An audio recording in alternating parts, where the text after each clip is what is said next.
from everything should be local, close to where the people live. Everything should be ran by the cities and by the states themselves, not by the federal government. And right now, like Roger said, I'm going to say it again, this social living, this social security, this social experiment isn't working. Just isn't working.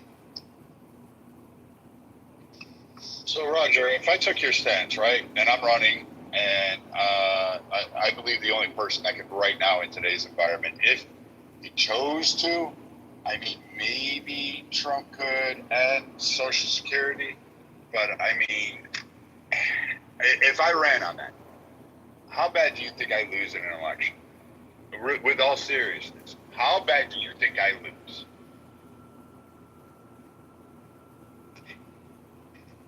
I can answer that question if I can.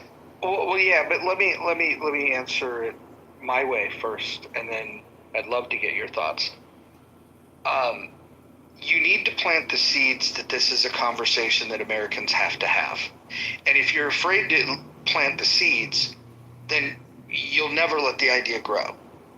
And I get it that there's people that will use fear tactics and try to weaponize this conversation against you. I totally get that.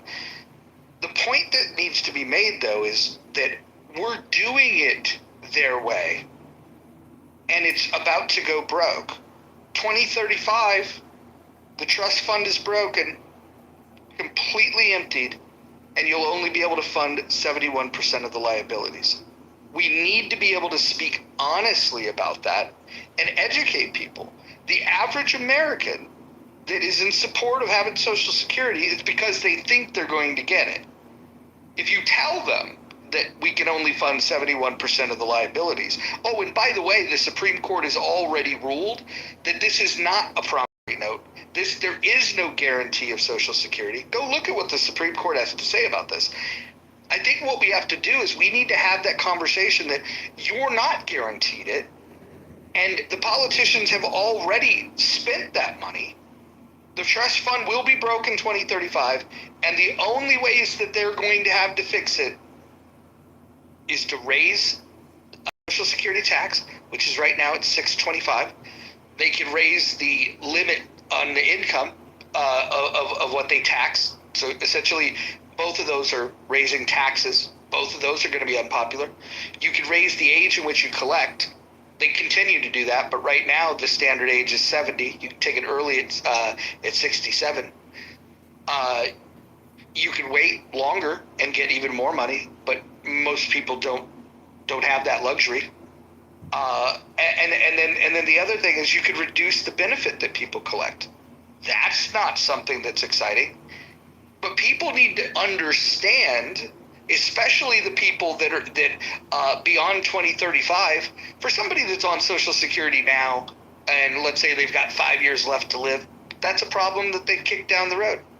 And I think that's the thing we need to be honest with, is that the politicians continue to kick this thing down the road, and eventually the people that are going to get saddled with it are the people that have been lied to and led to believe that this is a promise and that there's a guarantee, or that somehow they have recourse if they didn't get paid for it. The truth is, Social Security has always been a Ponzi scheme, and until somebody says that out loud and explains it, whiteboards it, and lets people understand that this is not a political position, this is just transparency. Until we get that kind of real talk, we're all fucked. And we know that the lefties like this, they'd like to expand it. They don't have the money to pay for it, but they'd love to expand it. And you have not a Republican in sight that's got the balls to talk about it, save for maybe Thomas Massey. But he's only going to do that when he's talking to his constituents that like his brand. There's a lot of gutless people that run in Congress, and you got to start the conversation. Because I'll tell you what, eventually the conversation's going to come up, and it's too fucking late after the trust fund is emptied.